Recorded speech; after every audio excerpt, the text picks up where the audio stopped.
friends and neighbors, and welcome to episode 37 of Ray and Betty Talk Sports. Thanks for joining us this week. Don't forget to smash that subscribe button, leave a like, leave a comment, tell us what you think. Benny, where can they find us on social media, bro? You can find us at Ray Benny Sports. Check us out on Facebook, Twitter, Instagram, and TikTok. Busy weekend of sports. What's the score of the CFL game going on right now? It's a doozy. It may have started off pretty weak. It did. But Montreal just pulled within 20-18. And they just missed a two-pointer. Oh, I should have checked what the over-under is on that one. Yeah. I might have taken the under, but it probably will go over. Who knows? Well, we'll see what happens here. About 5 minutes left or so, just over 5 minutes. So. Yeah, like the first quarter, almost the first half was like a really good scoring hockey game. Yeah. So it's good to hear that they got it. I'm just saying. We have a slew of stuff to talk about, including the Winnipeg Blue Bombers and the rest of the Canadian Football League in week 2. We got some quick shots. We got the Trotz watch. We got a Brickhead. We got some shout outs. But let's start off with last night's game 1 of the Stanley Cup Final. Everything we can ask for, bro, and more. Damn. Yeah, that was crazy. That's the type of Stanley Cup Finals you want, man. Yeah, you got it all. You got some good goaltending. You got, even though there's lots of goals, good goaltending, lots of goals. You know, 2 high-powered teams, 2 offensive teams. You know, back they got and forth good momentum. Exactly, man. That's those Stanley Cups you want to watch, not these 1-0, 2-1 games, man. Yeah, and not to slam on the NBA. I know you can never tell how the finals are going to be, but this is a championship final already. Yeah. Like the NBA, those games aren't even interesting right now, but these games, the game 1. At least, yeah. tip of the iceberg, man. Colorado came out crazy. They came out like they were arrested for 9 days. Yeah, and it's funny because everyone always says the rust, right? The rust. Yeah. So you expected maybe Tampa to be up 2-0 early, not the other way around, but Colorado showed that rest actually helped them out, and they still came out with some jump. Oh, yeah. Right? Yeah. So, you know what? Yeah, it was a great. They went up 2-0, ended the first up 3-1. You know, but Tampa Bay, man, they showed that championship medal and coming back and scoring too quick in the second to tie that game at 3, and you know, and that's where it went into overtime. So you mentioned how Calgary, and it was comparative to the Rangers not even allowing them a breath. If you can kill them, take them out, take them out. And this is a small sample of what they can do in game. Like they're down 3-1. Any regular team would probably lay down, you know, let's get ready for the next one. We're a bit tired, but they stormed back and they showed why they're 2-time champs. Yeah, for sure. And this goes back to, I mean, Kemper wasn't horrible.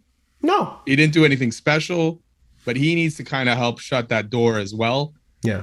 And that's where I think Colorado may get burnt for at least a couple games in this series, goaltending wise.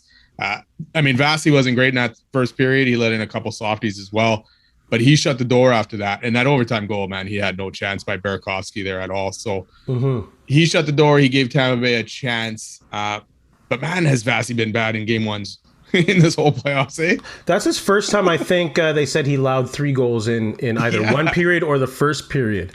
Yeah. But he usually gets it back together. So, you know, there's not many people worrying about Vasilevsky right now, other than maybe Colorado.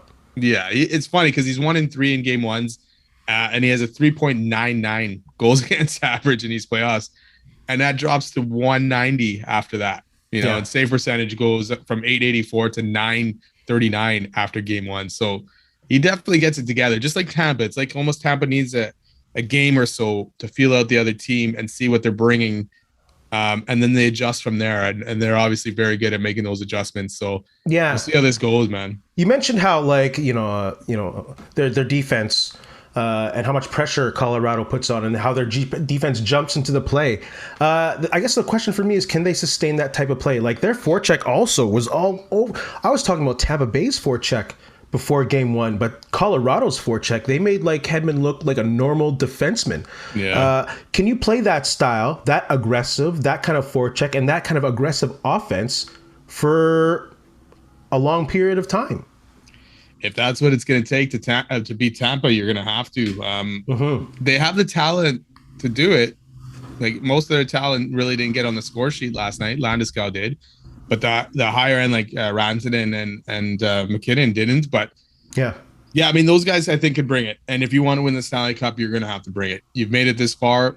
Colorado has only played, 8 games. They 2 sweeps and then game 6 against St. Louis, right? Whereas Tampa's had 2 game 7s and whatever. So they've played a lot more games. So Colorado should have more jump in this series, right? And they had a physical last series against the Rangers. Exactly. Whereas Colorado did not have that against Edmonton.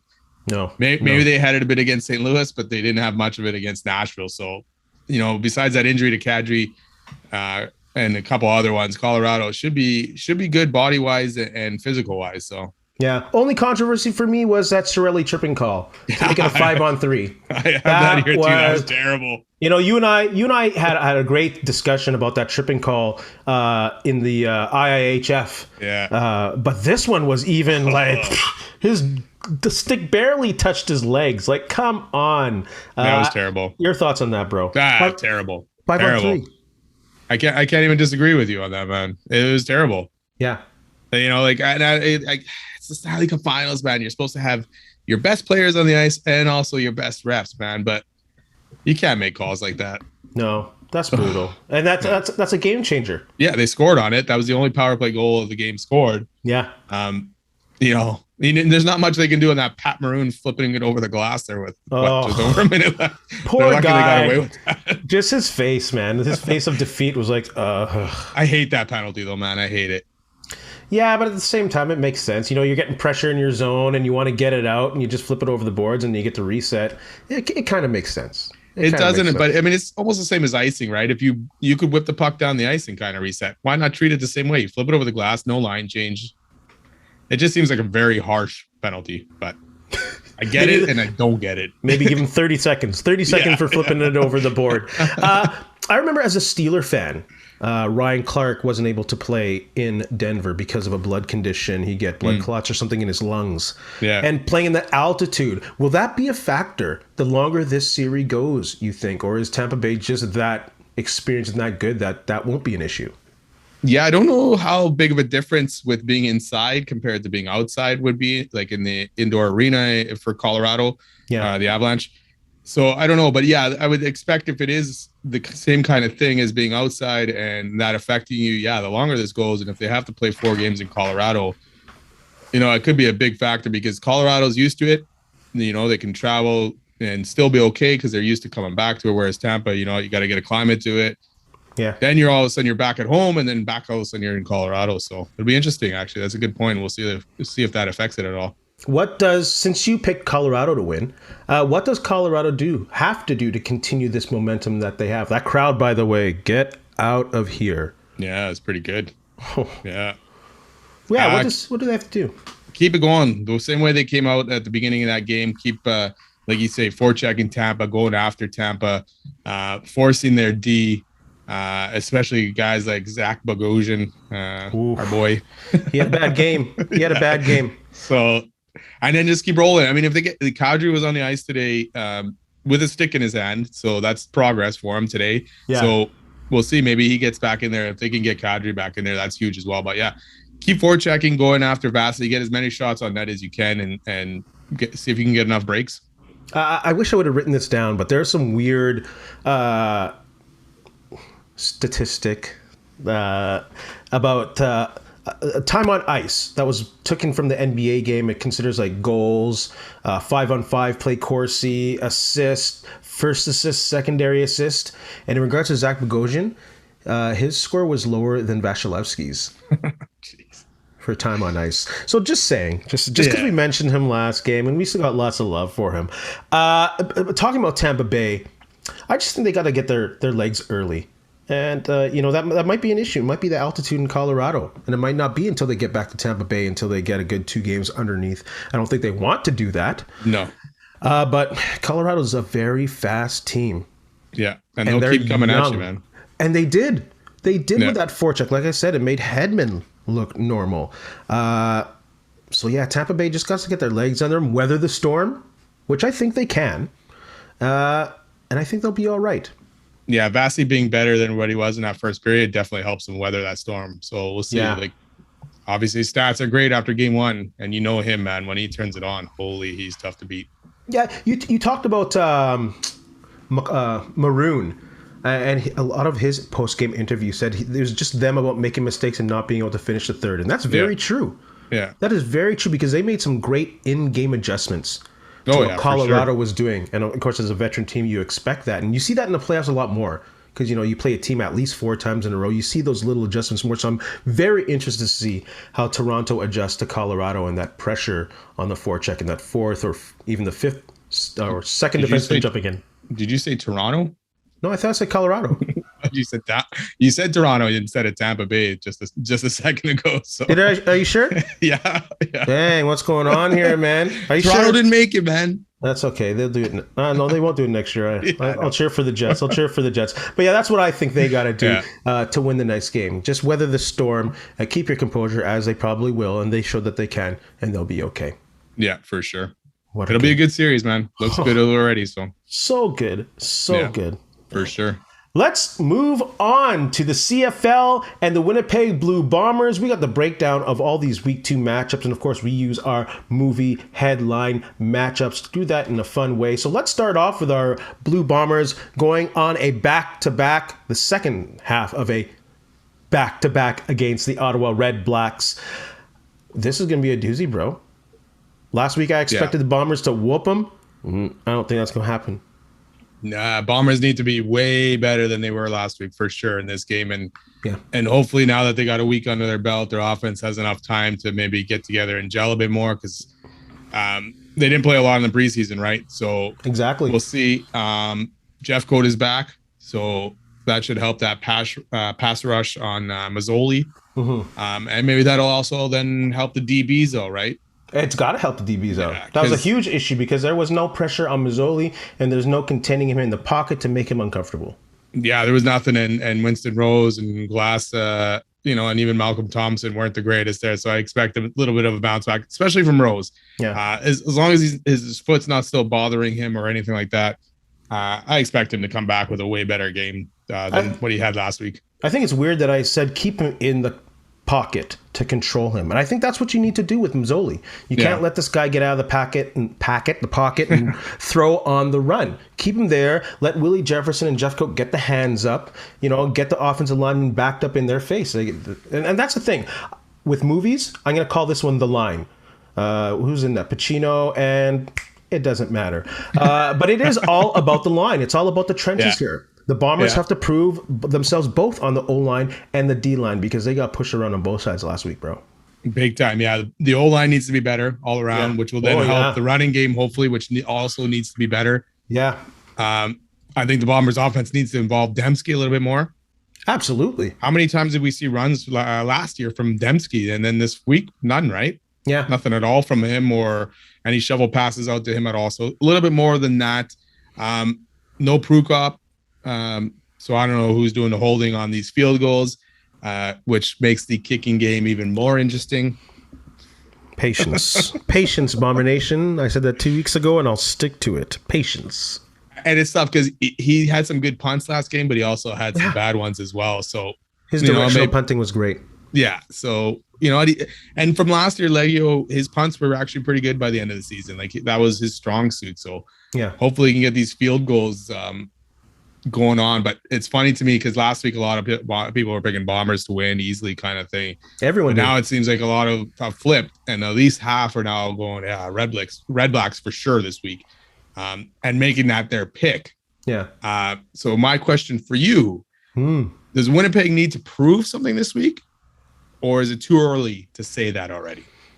I think they need to prove that they're a better team than they were last week. Like you said, that offense was really lacking of anything. No energy, no momentum, no running game. Like a loss won't be bad, but a loss in the same way they performed last week would be worrisome.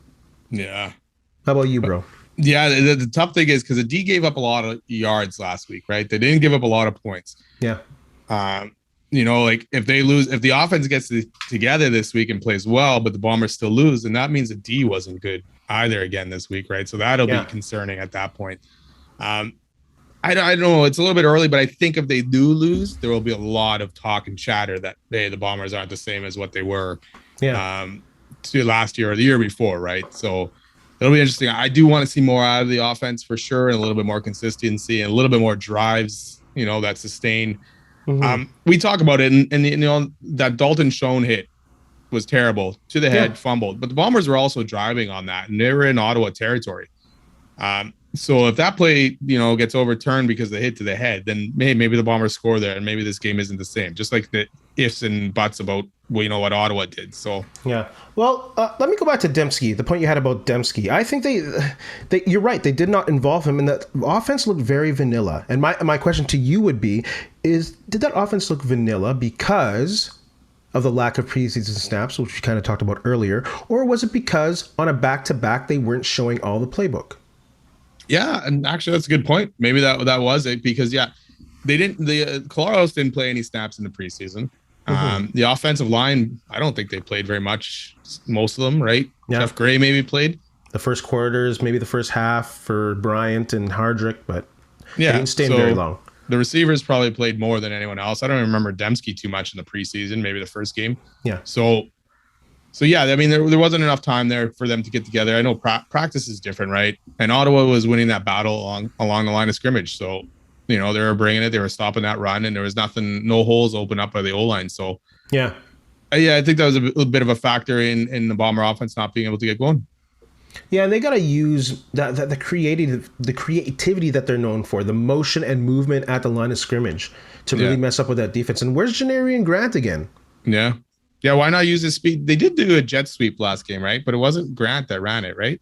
I can't remember who ran that one. Yeah. So, yeah, more of that stuff, especially with Grant, man. If you can get that guy swinging from side to side like that, yeah, man, that sounds like a pretty good play to me. So, yeah, and they really got to use the strength of their depth of wide receiver to spread the ball around so they can't be predictable. Yeah. We have that new hash mark where the other side of the field is just as usable as one side. So spread it around. Ellingson, Dembski, Wolodarski, who else? Bailey. Oh, and use Rasheed Bailey. Yeah. He had a great catch on the 2-yard line last game. And he went up for it and grabbed it. Use him. Put the ball up in the air. Of course, Caleros needs time to do that. Yeah, for sure. I expect better out of that offense this week for sure. I mean, I expect another tough game with Ottawa, but for sure, it'll be a good one. And the running game, they got to get the running game going, bro. 50 yards total, 27 by your two starting running backs. Yeah. No, that's your heart of the offense, bro. So especially seeing what Harris has done tonight for Toronto, he's done not too bad. So that'll be a lot of questions if the running game can't get it going again tomorrow. Yeah, it really depends on that because a lot of those running plays were stuffed in the backfield. Yeah. Like that, the middle of the O-line. I'm not gonna start saying names. Y'all gotta step it up. Please don't come after. Please don't come after me. Please, I'm just saying. One game. We're not getting down on. I got so much love for the O-line, but I'm just saying, just step it up a bit, and we can dominate with that running game again. For sure. Yeah. I expect better. We'll see. Alrighty. So tomorrow, Friday Night Football in Ottawa. Who you picking? I can't wait. I'm going to pick Winnipeg, bro. The Redblacks have only 2 home wins in their past 2 seasons. Yeah. They're going to be hungry. They're going to be hungry to win at home. But I got the Bombers coming back, making some changes, making adjustments, and being fired up. You don't want to play a fired up Bombers team, I don't think. No. Let's see their championship medal and see what they can do. You going to give it to Ottawa? No. Okay, just checking. I'm still going Bombers. Let's go to the next matchup, Calgary and Hamilton. What do you see happening in that game, bro? You want to go with my movie headline first on this one, or you want to talk a bit about the game? Yeah, what's the movie headline first? All right. We're going Billy Madison for this one. Billy Madison. Interesting. Remember Billy Madison wanted to take over his dad's company. No one had faith in him. It was going to some other dude. Yeah. So he had to prove himself by going back to school, 2 weeks in grade, whatever, up to prove that he can run this company. Yeah. To me, Bo Levi Mitchell and both Dane Evanson need to prove that Levi, that he can still play in this league and he's still a good enough quarterback. Yeah. And Evans, can actually be a starting quarterback with no support behind him and be the man. Time to prove that. We'll see if they can do it. They need to have a Billy Madison type year. Yeah. Both Good QBs old on the Adam spotlight. Sandler. I guess I haven't heard, and I should be online and on this more. Is Bo Levi Mitchell confirmed to start? Because I know he got hurt with that ankle injury last game, like late or in the fourth quarter, not necessarily late. Like, is he playing for sure? As far as I know, he's the one starting. He shed the walking boot that he had, so okay, it sounds like he's definitely going to start. Good. How far he's going to go and if he's going to be finished, that's a different, or if he's going to finish the game is a different story altogether. But I don't know. To me, I have more faith right now than Jake Mayer than Bo Levi. So yeah, we'll see what they can do. But for Dane Evans, is his O-line going to be better than last week? You can't be sacked. What was it? 8 times, I think? Sacks. Or am I thinking about this? Yeah. No, 8 sacks. Yeah. Saskatchewan is a good D. Saskatchewan has a good D, but 8 sacks? Yeah. Come on. That's partly O-line and partly quarterback, man. But not only the 8 sacks, the 2 interceptions, the 2 fumbles. Dude, starting quarterback, you can't be doing that. Your team's not going to get very far. So, who's their number 1 receiver? See? What was his name? I can't. What Braden? No. Why am I thinking of Braden Addison? That's ridiculous. That's old school. I can't remember his name. Just a brain fart on that one right now. Me names, but the thing is, they don't have that up the top receiver like they had in Brandon Banks. Yeah. You know what I'm saying? Dunbar was their man, and Addison. So yes, I did say Addison. There we go. For some reason, hey, just trust the brain, bro. Trust the brain. Addison had 8 catches for 72 yards. So solid. Not bad. 9-yard average. It seems like a lot of catches for very little yards, but not too bad. But yeah. And then a running game. What did Don Jackson have? A yard, I think. That's horrible. I think that was a funny thing. Yeah, he only had 1 yard. I don't even know if he's playing tomorrow. I believe he's also hurt right now. So, 5 rushes, 1 yard. Had as many as Evans did. That's horrible. Yeah, that's not good. That's horrible. So, yeah, well, that goes back to that O-line not being able to block, right? And the thing is, Hamilton, they were like Winnipeg. Both lines were a strength of theirs. Yeah. So maybe they got to pick it up. Hamilton lost a few guys there too, right? So. Jeez. And then whoever they had signed in there wasn't very good. So we'll see. It'll be interesting. Hamilton really, they need this game because I believe next week now they play Winnipeg. Ooh. Yeah, Winnipeg and then the Elks. So that Winnipeg, should be a win. Is that the Whiteout game? Yeah, that's the Whiteout game. Winnipeg wearing their whites. Wearing their whites. So let's not get too ahead of ourselves there. Yeah. So Lawrence got fined for his hit there, eh? Simone Lawrence. That's fine for his hit on Fajardo. Give me a break, man. Like, why is that not a suspension? You would think so, right? Is it because there's only so many games and all of them are important that they want to boot this guy out? Like, how is that not suspendable when you've done it on more than one occasion? Yeah, targeted someone's head. Should be at least a game there, if anything, something. But and I think Simone Lawrence is a great player. It's not that I don't want to see him in the game against the Bombers. Like, he played against the Bombers in the Grey Cup twice, and he don't matter. So, sorry, I'm just saying that he should be sitting at least one, if not for 2. sure. Yeah, that's straight to the head that hit. So, jeez, who are you taking in this one, bro? Just because they're at home, I'm gonna go with Hamilton. Just giving them a slight edge on that. Yeah, it's not like Hamilton can't bounce back. They're a good team. They have a good coaching staff. So we'll see. It'll be a game to watch. I'm watching for Bo Levi Mitchell, man. Yeah. We'll see how long he lasts. Playing wise and injury wise, man. I mean, the injury could take him out sooner than anything else, right? Yeah, so. Like first game, he's already getting hurt and taken out. Yeah. Dude. So. I'd rather see him go out because he's not playing well than go out on another injury. Yeah, and then maybe the thing is maybe you rest him right now and not force him to play this game. And make that injury worse. I mean, you got a whole season to go here, right? Well, that's the thing. Didn't he come back from a broken leg last year or the season before that? Didn't he come in too early with a broken leg or something? The year before that. He had another injury last year, but I think the broken leg was the year before. So. Oh, shoulder last year. Yeah, that's right. Poor guy. So. All right. Well, let's move on to Prairie matchup. 2 community-owned teams, Saskatchewan and Edmonton. I'm calling this the Green Mile. Just based on the fact that both fans are just fierce fan bases and they both have green as a primary color. So I'm going to call it the Green Mile. And this is huge. This is huge because remember what Chris Jones said like in January? He said that he didn't believe that Fajardo was a top 5 QB in the CFL. Yeah. I think he is. I think he clearly is. I mean, there's 9 teams, but yeah, I would probably put Fajardo in that top 5. I don't know. So it's kind of a backhanded comment. I get it. But I think Fajardo's inspired. He's going to have a big game. And also Edmonton's team looked horrible the week before.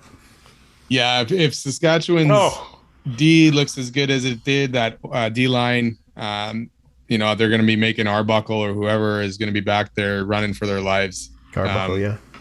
And I mean, Saskatchewan offense wasn't fantastic against Hamilton, but they were moving the ball. And if they can move the ball, they're going to move this on this Elks D, who looked terrible last week. So they look like trash. I don't have much faith in Edmonton. It's funny how we looked at it and thought, okay, Chris Jones coming in, he's making a big difference. He didn't. Can you fix that D for this week? I don't think so. Not that quickly. So then Darrell Walker probably out. He was limited in practice. Oh, really? So they cut Caleb Hawley earlier this week. Now they brought him back because of Darrell Walker's injury. So classic Jones. He loves the Saskatchewan guys, eh? Bringing the Saskatchewan boys. Oh my goodness. Yeah, so the Riders D was all over Evans, man. So I expect them to be all over Arbuckle and Edmonton in that O-line. So, but Duke Williams is also limited for Saskatchewan, so that takes him out. So I don't think that matters. No, I don't think that matters. The only way Edmonton can win this game is if they can feed the ball to the best running back in the league and he breaks like 200. That is the only chance, because that means Saskatchewan's not getting on the field. And that means James Wilder's having a great day. And of course, they have to score. That's the only chance, I believe, brother. Can Jones be on the hot seat already if another blowout happens in this game? Oh, no. Oh, no. He's finishing this season, bro. They have put too much on this guy as your GM and your coach. I don't think they'll give G. Roy Simon the GM in the middle of the year or earlier to be like, well, who knows? He's experienced. But I don't think so. I think they'll give him a shot. Yeah, we'll see. Be interesting. Poor Arbuckle. I think he might be missing Greg Ellingson as a safety valve there. Maybe. I expected a little bit, or quite a bit out of him after watching him in Calgary there for a bit. But after that, he's bounced to Toronto last year or Ottawa, whatever that whole situation was. Yeah. And I think he's lost his confidence. Yeah. And now with Edmonton and watching this stuff. Oof. Yeah. So with that said, I'm taking Saskatchewan in this battle of green. Yeah. Saskatchewan takes it. Can't dispute you on that one. No. As much as I'd like to watch Saskatchewan lose, but sometimes you got to predict with your brain, bro, not with your heart. Exactly. Any updates on Montreal, Toronto? Dude, it was quite the ending. It's over. Just so we know, I in my pick, I did pick Toronto to win this game. Montreal came back, got down at the field goal range. I forgot to check how far it was. Actually, let's see here. 21-yard field goal attempt. Score is 2018. Beatty. Or no, it's Cote. Sorry. Yeah, I forgot Beatty's in Toronto. Cote, this guy, missed another one. Wide left. 20-19 is the final. Oh, Toronto win. Kahari. You could just, the final shot of Kahari was his hands on his knees and his head down looking at the ground. The guarantee by the owner of killing Toronto didn't work. That guy's got to shut up. But you know what? Trevor Harris didn't look too bad. It came down to this guy, Cote, missing, man. He missed quite a few, a couple, I think, field goals here tonight. Well, they're going to be looking for a kicker. Maybe they'll go and get Mortada off our practice roster. Actually, no, I'm wrong. Sorry, he didn't miss a field goal. It was Beatty that had a bunch of singles. Oh. So yeah, this guy didn't miss any, and he missed. This is the first one he missed. What is happening over there? Jeez. Oh my goodness! Well, terrible. So yeah, Kahari, you got me. You got my heart all pumping and all that stuff with all this action. Oh my goodness! And it doesn't get easier for Montreal because then you got Saskatchewan next week, Saskatchewan the week after that, and then a bye. But it's going to be another tough 2 weeks. Is Kahari going to survive after week 4? Yeah, for sure. You got to give it to Harris. You got to give the ball to Harris. Well, yeah, he did all right. I mean, he ended up with a pretty good night, Harris. 18 to 30 for 270. That's not bad. No running game really for Montreal tonight. Well, they have no stand back, man. That's a huge loss. That's another thing. That's a huge loss. Andrew Harris, 18, 87 yards, 18 carries, 87 yards, 4.8 average. Hey, away. Everyone's cheering for him still. Everyone's cheering for Andrew Harris still, unless it's Winnipeg and Toronto in the Grey Cup. I did. Winnipeg to win. Here we go. Let's get some quick hits in. You got a score on that NBA Finals game, brother. It's turning into a blowout. 72-52 Warriors, and it looks like they're well on their way to another championship. Yeah, we are the champions again. They're a good all-around team. Jason Tatum hasn't shown up for the finals, and it's just been a boring finals. Yeah, there hasn't been much to look into or watch, and like even right now, man, it's a 20-point game. It's like, the interest to even kind of turn in late to see what happens is not really there either. Jeez. NHL coach hirings, Cassidy to Vegas, Torch to Philly. What's going on in the Trotz watch? Apparently I think it was Friedman said it. He turned down Philly, so that's a good thing. Mm-hmm. He bought a house in Nashville. I don't know what that means. Mm-hmm. Little Brown Jug brewery here in Winnipeg offers him free beer for life if he signs. Mm-hmm. There was something by Mike McIntyre from the Winnipeg Free Press today, and it sounds promising. And it sounds like Trotz to Winnipeg is still in the works. And there's still a chance of it happening, and sounds like a good chance of it happening. But until something is announced, nothing's there yet. And Benny, Torch to Philly, eh? Good luck, Philly. Benny, you got a brickhead of the week, bro? I do. We're going back to the CFL, and we're going back to Chris Jones. He gets my brickhead of the week for not having his team anywhere close to playing last week. For all the moves he did in the offseason, all the stuff, crap, whatever he brought in, old guys, this, that. Maybe it was too much of that and not getting his team ready. So, Chris Jones, you're my brickhead of the week. He talks too much. He does. He talks way too much. Shout out going out to Toronto and Vancouver, who today were awarded host city status for the World Cup 2026. Can't wait to see what games are where, bro. Yeah, it's exciting. Obviously we got this World Cup coming up this year, but the one that's going to be partly in Canada is exciting as well. Because hopefully we can hit up some games. Canada's going to be in it, so that. Well, we're going to head out to some games somehow, some way. Benny, do you got anything to say to the people?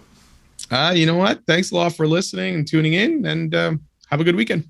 And in the words of Mario Andretti, if you have everything under control, you're not moving fast enough. Thanks for joining us. Be kind, be safe, help each other out. Hey, friends and neighbors, don't forget to check us out online on Facebook, TikTok, Instagram, and Twitter at Ray Benny Sports. And don't forget to check out our YouTube channel. Leave a like, leave a comment, tell us what you think.